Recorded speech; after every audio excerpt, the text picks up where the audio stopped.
right? It's been a couple weeks, it's been a few weeks. We were just at the festival doing our festival things. See if I remember how to do this again.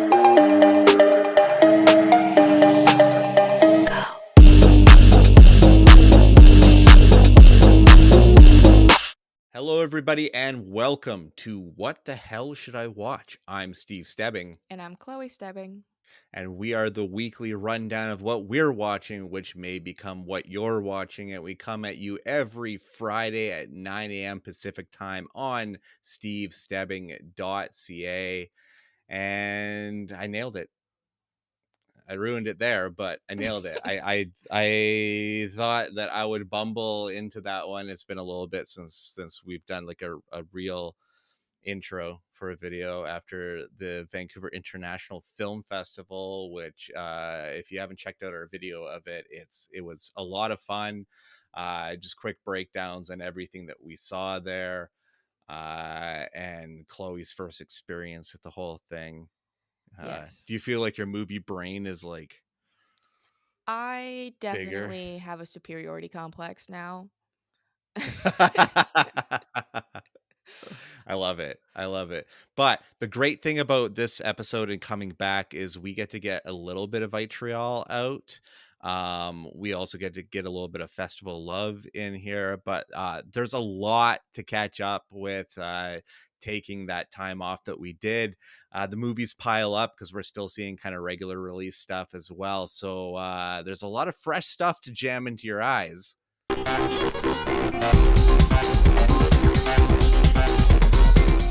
That's right. Fresh for your eyeballs this week. And we're going to rip the Band-Aid off, Chloe, immediately. Because this took us away from watching a film called The Girl with the Needle, which got really good reviews Which was from... my pick. yes, it was your pick to see. But instead, we saw this film. It is Joker, Folie à Deux. Arthur Fleck is institutionalized at Arkham, awaiting trial for his crimes as Joker. While struggling with his dual identity, Arthur not only stumbles upon true love, but also finds the music that's always been inside him. Starring Joaquin Phoenix, Lady Gaga, Brendan Gleeson, Catherine Keener, and Zazie Beetz. Written and directed by Todd Phillips. And this film is going to kick off the first three films that are all roughly 2 hours and 20 minutes in length, each film, which is kind of funny and random that's a fact. Oh boy. Because by now, with this episode coming out, you know the reviews are bad. You know that the tomato meter score is pretty much down in the dumps, as is the audience score as well. Todd Phillips made this movie to troll fans that liked the first film. Um, I mean, Joaquin slips the Arthur Fleck character on like a glove. There's no problem with Joaquin's performance. Mm-mm.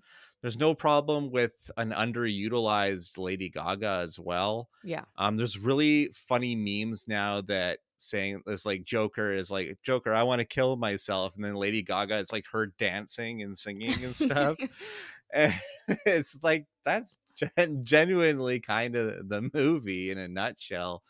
It feels like we didn't need it, and it makes the first film feel like we didn't really need that one either, in Yeah, my it opinion. it definitely takes the gleam and glitter off the first one because it's like, okay, well, was it all just meaningless bullshit? Like it makes you feel I mean personally, it makes me feel embarrassed for liking the first film.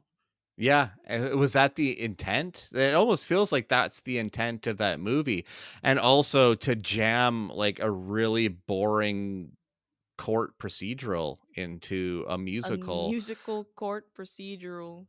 I don't, I'm not even going to get into spoiler territory with the ending at all, but just to say that the ending is so deflating, so completely and utterly deflating, and without any kind of original flair to it at all. Like and honestly, I was by the point that the credits rolled, I was waiting for those credits to roll. You got up It, so fast.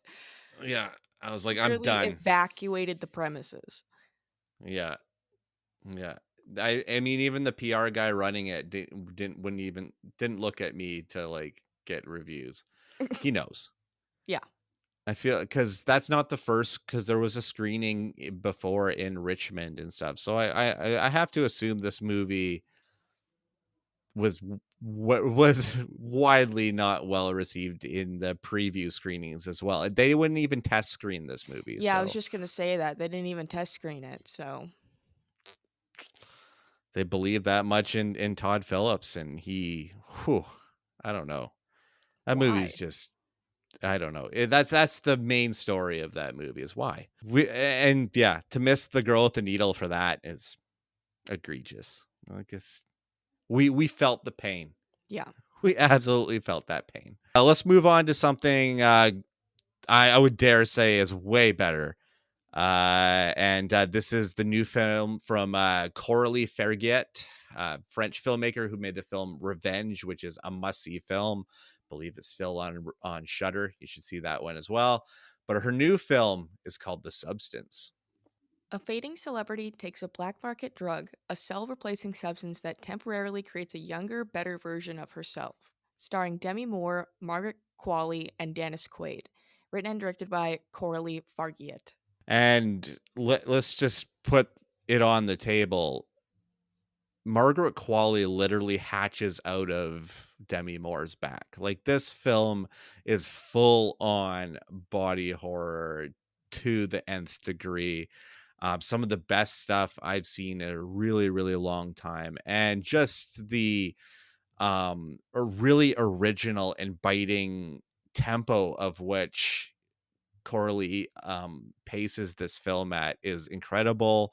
Um, Demi Moore gives a career defining performance. Margaret Qualley is just mesmerizing to look at, and Dennis Quaid is doing a really good audition tape for Vince McMahon, like the Vince McMahon movie in this film, because he's really great in it. It's got this really Kubrick-esque, but David Cronenberg, but David Lynch, but like all you can feel so many of her influences on story and on visuals, wrapped in a really bitingly original film. And it's my favorite film of 2024 at this point. Wow. There's a couple from the festival, like Enora and Flow, that are in that realm, and nudging Furiosa a bit out of the way. I'm still kind of trying to figure that out, but I The Substance still feels like my number one film of the year. And that would also depend on if Enora and Flow actually get 2024 release dates that aren't festival days. Right. So I can't really count them yet. But it's funny that now I'm in the Vancouver Film Critics Circle because I'm definitely going to be bringing a lot of the Substance as best ofs when it comes to the end of the year, I'm pretty sure. But it's an incredible must see film. It's got one of the craziest third acts I've ever seen in my entire life, and I love this film. I almost dragged you to it again when I was out there in Vancouver in between films. We were trying to find a time where The Substance could be squeaked in between, but we never found it. One that I did squeak in between or at the beginning of VIFF day, and one that Chloe mercifully avoided. Francis Ford Coppola got to make his I guess his magnum opus now. This is his big be all end all. This is a Megalopolis. The city of New Rome hosts the conflict between Caesar Catalina, a brilliant artist in favor of a utopian future, and the greedy mayor Franklin Cicero. Between them is Julia Cicero, her loyalty divided between her father and her beloved. Starring Adam Driver, Giancarlo Esposito, Natalie Emanuel, Aubrey Plaza, Shia LaBeouf, John Voight, Lawrence Fishburne, Catherine Hunter, and Dustin Hoffman. Written and directed by Francis Ford Coppola. Big cast, right? Oh, Like yeah. huge cast there. Like so many big names and so many bad performances. Holy shit. Um Francis is making such a like he sold his own vineyards and basically self-financed this movie along. Had this weird kind of gropey scandal that came and went. Um just around summertime, stories were coming out that he's touchy-feely on his sets, and The there's a lot of fuck? nudity in this film. Yeah, I don't know. There's just weird stories, and they feel like weird subterfuge that may or may not be real to either tank or to create interest in this film. And I think what it managed to do is tank the film, because the film won't garner word of mouth because it's really largely inaccessible, looks crappy in a lot of parts. Some of the special, like the ambition is just to the sky, and I don't think any of it really works. So many ideas, nothing that comes to any sort of fruition. Adam Driver keeps making these wild swings with great directors, like this one with Francis Ford Coppola, and then Ferrari with Michael Mann, and they're just films that are like the lesser ones in these bigger directors' careers. And it's I feel kind of bad for the guy on that level. Shia LaBeouf is insane in this film. I feel like he threw the script at the wall and wanted to do whatever he wanted. And same with Insane good John or Voight. insane No, bad? I don't. I It's insane bad. There's too much stuff, and I don't know. His character is just wildly all over the place. Same with John Voight. John Voight has a line in this movie is "Look at my boner." Like, literally, he that's one of his lines, and then he shoots Shia LaBeouf in the butt cheeks with a crossbow. Isn't this like a serious drama? It's no, it's like a fantasy, weird, like, Elseworlds type thing. Like, it's wildly all over the place, and it's just not good. It's just all sorts of not good. And I love Francis Ford Coppola. I mean, as far as what he means to cinema is immeasurable. I mean, The Godfather and Apocalypse Now alone, and The Conversation and The Outsiders. And I mean, he just has so many contributions of great films. But as far as this one that feels very personal as well, it's just holy shit. I struggle. I struggle with this one entirely. I struggle so much that I hit the boom there. Um, Aubrey Plaza's character name in it is Wow Platinum. What? Look up her character name. Her character name is Wow Platinum. What? No, Wow, as in wow, platinum. that sounds like a YouTube like kids content mill name. It's like Ryan unwrapping toys. Worse. It's worse. It's like It's worse. shitty shock value animations is what I think of. It's the angry orange. It's just all sorts of not good. I know that they put this in IMAX as well. I saw it in VIP in Brentwood. It was very comfortable. I was very into that. I enjoyed it. But not a good movie. Already, because I was saying when we attended VIFF that now these movies will start to roll out. Probably be a few weeks before we'd see one. I was wrong. Sebastian Stan and Adam Pearson's new film, which we saw at VIFF, is getting its release this week. And it is something that Chloe and I enjoyed immensely. This is A Different Man. After undergoing facial reconstructive surgery, Edward becomes fixated on an actor in a stage production based on his former life, starring Sebastian Stan, Renate Re, Riencev, French, and Adam Pearson. Written and directed by Aaron Schimberg. This movie's wild. And I'm excited because it seemed to be slightly polarizing at the festival, which confused us a bit. But this movie is so well put together. It's almost diabolical. It's Yeah. surprising in many spots. Sebastian Stan gives one of the best performances of his career, in my personal opinion, which is he gives another one next to my next movie as well that also caught me off guard. Uh, I adore Renate Rensby a lot. I think she's great. She's frustrating. Her character is very Yes. frustrating, but I can see why she's so enchanting. Mhm. Um, why, like, kind of, because she kind of, besides Oswald, she latches onto broken men, Yeah. men that have something a little standoffish about them, a little wrong with them. But I don't know. There's just like a frustrating quality to her character that I really like. And then Adam Pearson comes in as this ray of sunshine Yes. in a film that is, I mean, she is sunny, but it doesn't reflect on the movie that much. But every scene that Adam Pearson's in is like a breath of life Yeah, in this film. exactly. He's so boisterous and outgoing and friendly, and you adore him. You Yes. really adore him. So I'm a big fan of this movie. It also takes a bold, for the Sebastian Stan change, it takes a bold choice in how they do it, and I don't know how that's gonna play in a mainstream audience.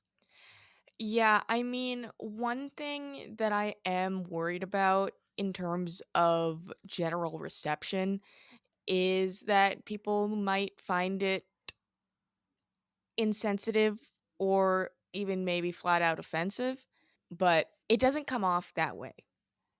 No, I don't think so. I like to say this is like a wildly dark and absurd Woody Allen film. Something that Woody Yes. Allen would never do, but it still plays like one. And it all stems from one line where the guy's like, "You remind me of Woody Allen." And I was like, it like stuck in my brain. And I don't know if that was the intention of it, because then it does play like that. Mhm. Like, even like his awkward, like his just the awkwardness in the streets, in the hallways, it just how Edward's character is up until he becomes Guy. Yeah. Yeah. Interesting I stuff, though. yeah. I really, really love this movie, but I still have problems categorizing it and compartmentalizing it and kind of explaining the themes at play. I'll just say this: just wait till Rumors comes out next week. Great. I, You haven't even put the review on Letterboxd for that what the one fuck yet. am I supposed to say? I don't know. Tune in next week when Chloe reviews Rumors. But yeah, see a different man. Support this film. Yes, It's a great 100%. film. Great original film. Yeah. Let's move on to the other Sebastian Stan movie this week. A very topical one because the U.S. election is in less than a month. But this is story of how Emperor Palpatine made Darth Vader. This is The Apprentice. The story of how a young Donald Trump started his real estate business in 1970s and 80s New York with the helping hand of infamous lawyer Roy Cohn. Starring Sebastian Stan, Jeremy Strong, Martin Donovan, and Maria Bakalova. Directed by Ali Abbasi. So yeah, we're going very different Sebastian Stan in this one, playing a young Trump, um, in his rise as a media, as a realty mogul. And he was not a mogul at the beginning. He was living in a shitty apartment and everything. But Sebastian Stan, I mean, there's clips and videos and stuff, all like just in your news feed as regular stuff. So you don't need to go far to do some research on Donald Trump's mannerisms or vocal tics or anything like that. He's just an easy picking for an actor, and he's honestly not one that I would have picked, um, just as a casting director, but he pulls it off really well. And it also helps that Jeremy Strong plays a fantastic Roy Cohn, and Roy Cohn is a character, is a human being. I use that term lightly. Um, that I know a lot about through watching in America and watching documentaries on him, like "Where's My Roy Cohn," which are very insightful onto both the public horrible figure and the behind closed doors public figure and private figure. And this film is an interesting um character kind of tete-a-tete, like they help each other and then they're sparring with each other kind of in the end. And it's, I don't know, it's flashy, it's also it's everything that that 80s Trump to be, like just kind of trashy a little bit. Maria Bakalova, who is Borat's daughter in the sequel film, plays Ivana Trump in it, and she does a pretty solid job. It's not, as far as when it comes to biopics, it's not like an amazing film, but those two lead performances alone garner this one a watch for sure. One more here. This was last minute addition for me from Mongrel Media. And actually, Marina, the host of After the Credits podcast that I do, recommended this one to me when we were talking with her at the Rio. So I knew I had to see it. But this film is called The Outrun. After living life on the edge in London, Rona attempts to come to terms with her troubled past. Hoping to heal, she returns to the wild beauty of Scotland's Orkney Islands where she grew up. Starring Soares? Saoirse. See, I would never get that. Saoirse Ronan, Papa Asidu, Nabil Elouahabi, Izuka Hoyle, Lauren Lyle, Saskia Reeves, and Stephen Delane. Written and directed by Nora Fingshite. Fingshite. I don't know. Fing shite. Yeah, no, that's good. That's fine. Okay. Don't worry too much about it. God. Saoirse Ronan is an incredible young actress, done so much great work, and now as she's getting older, she's continuing that great character work. I see her becoming a Kate Winslet type actress. She is that damn good. And working with all the best filmmakers, and then working on I believe this is a first time film from Nora Fingshite. Um, and a very affecting tale of just the holds of addiction and the desperation of it and everything, told in kind of a splintered timeline. Some of it's a little hard to follow, of what age we're at with our main character. So Right. I find that there's sometimes the separation is so thin between timelines that I don't know where we're at. It is a dark and a sad tale largely, but it ends with some really great hope to it, which is good to see an addict's story that ends on a good note. But I like that the film never shies away from the fact that you're never not an addict. Like, it's always going to be something that's so easy to fall into again. Yeah. Well, So I mean, I like, think. sorry. Um, like, obviously not on the same level at all, but I recently quit nicotine, like, Hmm.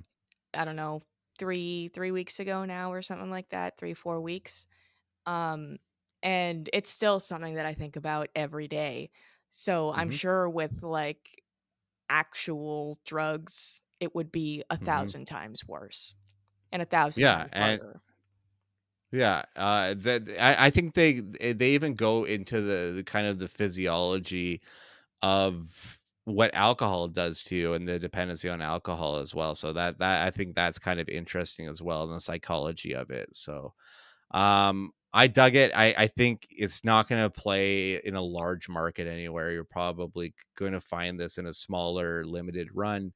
But once it hits streaming, I think it's well worth the watch. All right, so the last stuff, I mean, we're playing catch up here because we did festival stuff. So I'm just gonna kind of speed through here, but I got some new stuff in the library.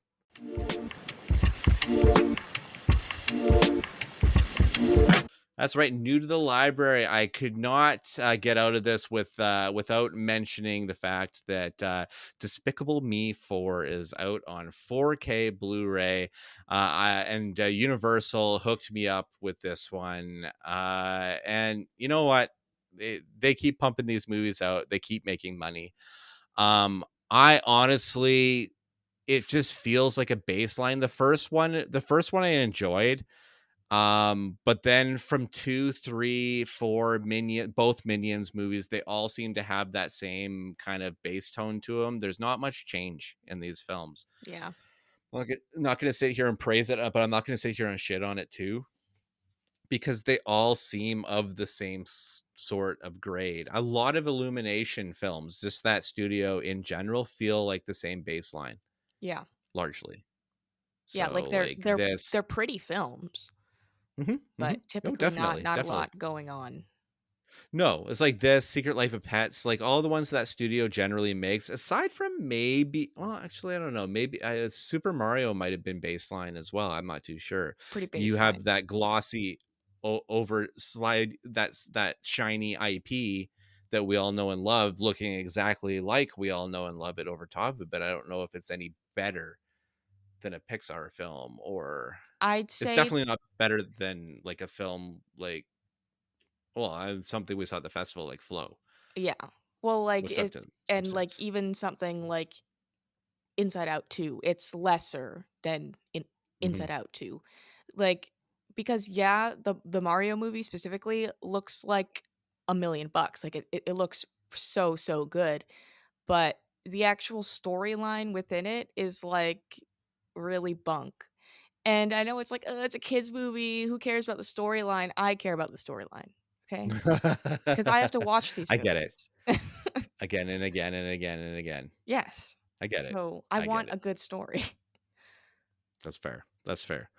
But fourth one is out on 4K. You can pick it up now and probably stream it wherever. The other one I got sent was a film called Clock Watchers, and it's a film from 1997 that I have never seen before. It's the directorial debut of Jill Sprecher, who only made, I think, two other films after it. 13 Conversations About One Thing, and I forgot what the other film was, but that one really didn't have a big cast to it or anything. But this film's got Parker Posey, Lisa Kudrow, and Toni Collette, which is, and in the late 90s. So like, I mean, they're just killing it at this point. And that cast roped me in. I had to pick up the Blu-ray, and it's such a solid watch. And I want to dig a little deeper on the Blu-ray, but and I'll bring that one to the show later. But yeah, I mean, that cast alone just keeps me in it. Also, which is brand new this week, only on DVD, which is unfortunate, but it's also new to the library this week. The film Kneecap, about the Irish hip hop hybrid group, Kneecap, that's what they're called, who play themselves in this biopic, and their dad is Michael Fassbender and steals every scene he's in, like he would. I really enjoyed this film. I listed it on our October 2nd episode with the full review there, so check that one out. But yeah, I really dug that one. Let's almost get out of here. I got some reminders before we get to our last segment.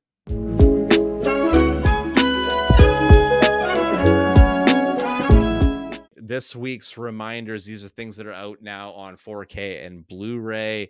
A Quiet Place Day One. Both Chloe and I got to review that one on July 5th episode, and we both loved it. Probably one of the better horror films this year for sure. Yeah. And better performances, lead performance by Frodo the cat, then Lupita Nyong'o and Joseph Quinn starting off his big screen career very strong, in my opinion. Yes, definitely. Also on 4K, and I got my copy. Long Legs is out, and I reviewed this film on July 12th, and then Chloe reviewed it on the episode after on July 19th. Both gave it smashing, glowing reviews, and now we had the benefit of seeing a talk at VIFF with Osgood Perkins, the writer director of the film, and it was just added so much more to it. So when I got this 4K, I'm like, I can't wait to watch it again. And also because of Twitter, I've seen where all the people have spotted the devil in the background. of Mhm. shots. So yeah, I'm excited to rewatch it again. It's such a great movie, and that Yeah. title, that opening sequence is just so damn good. Also, Maxine is out on Blu-ray. I got my copy today. I reviewed it on the August 9th episode. You haven't seen the film yet, but No. I'm sure you'll bring your thoughts whenever that happens. Eventually. Um, yeah. Bad Boys Ride or Die is out on Blu-ray and 4K. I reviewed that on the June 21st episode, and believe it or not, I had a lot of fun with it, and I think it's well worth checking out, especially if you have a good kick-ass sound system and TV going on. It's just got some really really great action sequences. In a Violent Nature is out on Blu-ray. I have not seen this film yet, but Chloe reviewed it on the July 12th episode, and as you can tell by Chloe shaking her head, it didn't go favorably. No. Walking simulator. Just f- victims are fodder. They aren't actually people. Did you like Just the Friday the 13th movies? I appreciate them for what they are and for what they've done for the horror scene, but In a Violent Nature is not Friday the 13th. It's just not. Like, The film of porcelain heads. yeah, like, yeah, I shouldn't be able to hear the clink of the prop hitting the floor, like, when it's supposed to be a human head. They don't clink when they hit the floor. It's Never mind. fair. That's I don't fair. know. That's fair. No, yeah, you're full within your right. Let's move on to something. Oh, it might make you equally as mad. The Exorcism with Russell Crowe is out on Blu-ray as well. I reviewed this on the June 28th episode, and then Chloe reviewed it on the July 26th episode, and it roughly got the same middling reviews on both. Just it's Maybe dumb. lower on Chloe's end, actually. Yeah. I Yeah, think you because hated it more. I'm a bitch when it comes to horror. Like, if I don't like it, I fucking hate it. So, And lastly, Robot Dreams. Neon for sure bobbled this release, in my opinion, because it was the best animated film last year. Came out quietly through Elevation, and then now lands on Blu-ray. I reviewed this on the June 21st, and I loved it. I loved it. This movie just made my heart happy, want to sing, want to cry. It hits all the notes, and does it beautifully. So well worth checking out. Chloe. I don't want to talk about this one. But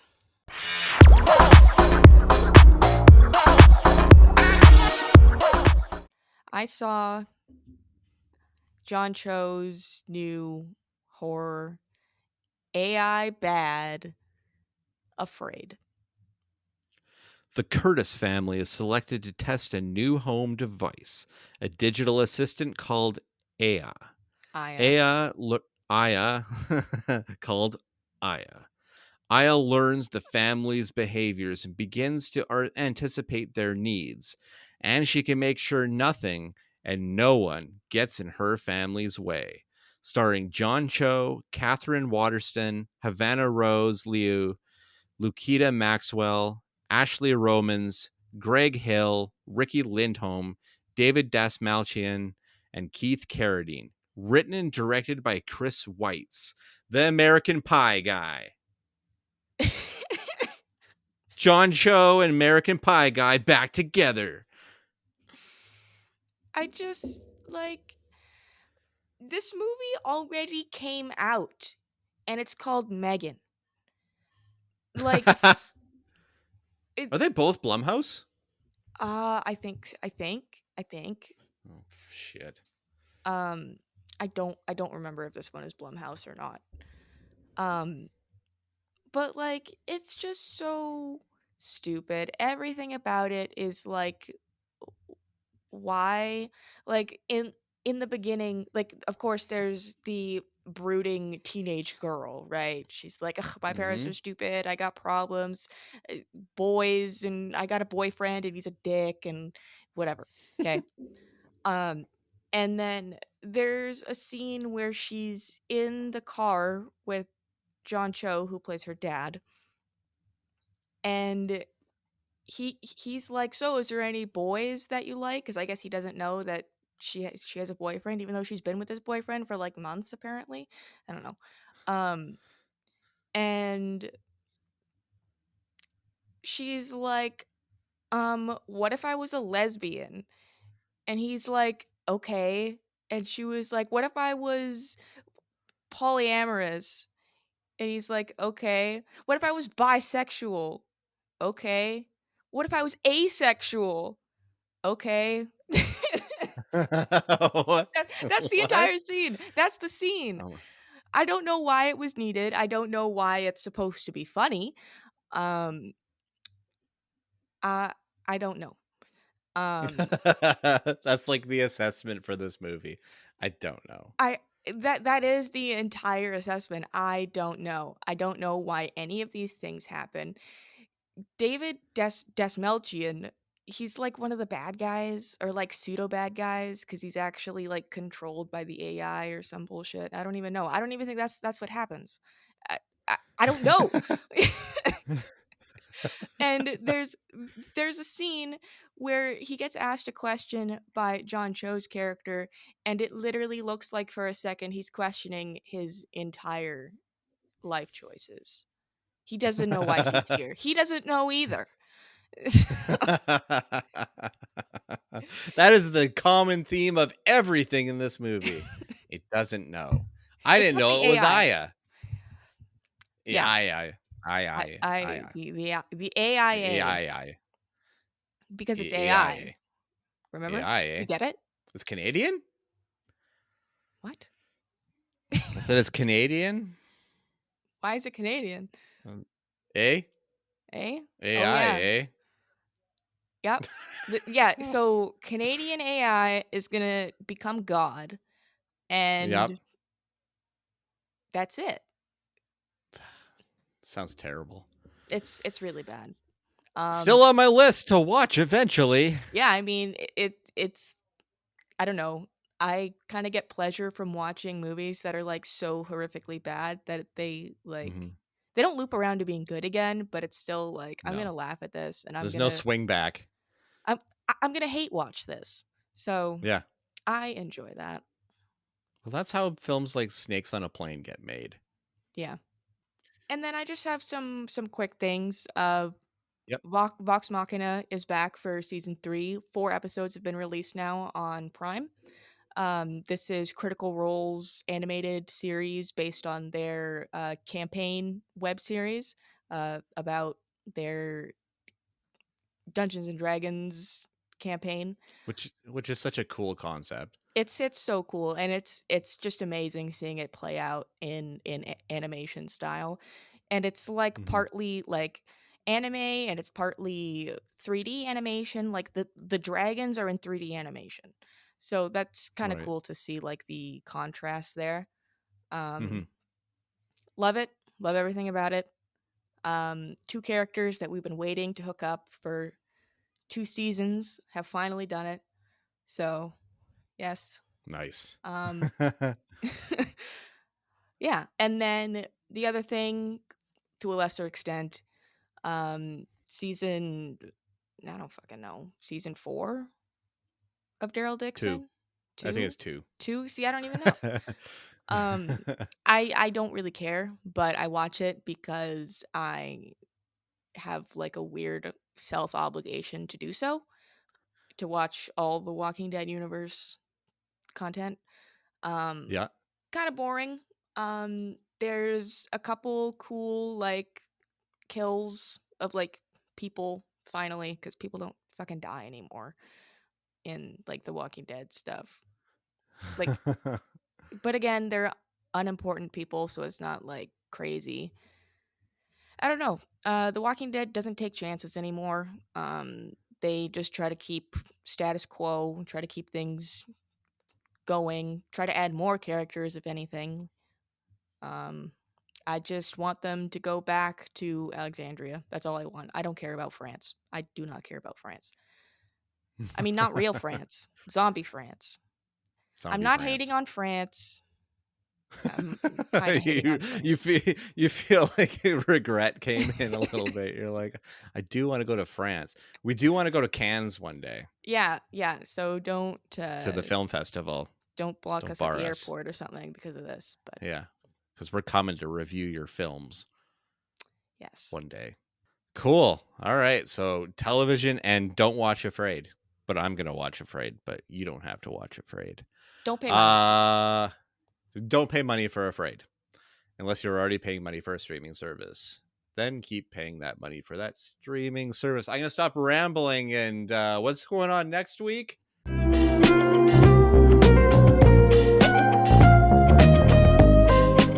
Yes, back to normal. But it's me catching up on stuff that I didn't get to see due to the festival. So I'm gonna go see Transformers 1 on Thursday, and I'm hearing good things about it, so I'm think Hmm. it's gonna be fun. I had a choice between that and the Wild Robot, but I just played the cards of Transformers has been out longer, so it'll probably be out of the theaters quicker. So might as well get into that one. I also have a screener for a Woman of the Hour, which is Anna Kendrick's new film that she wrote in or that she directed. I don't know if she wrote it, but she directed it and she stars in it as well. I have a Michael Keaton film called Goodrich. There's a bunch of stuff, but the lead one will be Transformers 1. And that brings us to the end of this week's episode. You can find me on Twitter, Letterboxd, Instagram, and Threads at the Stevel Dead. You can find me on Letterboxd at HoneyBunChloe. You can find every episode of this show at stevestebbing.ca and on the YouTube page. Just search up Steve Stebbing.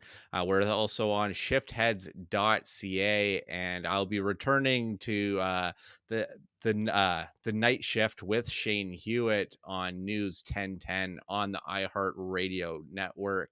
And that one live goes at it's 5 o'clock Eastern time, or no, it's 8 o'clock Eastern time, which would be 5 o'clock my time, but you don't need to know that.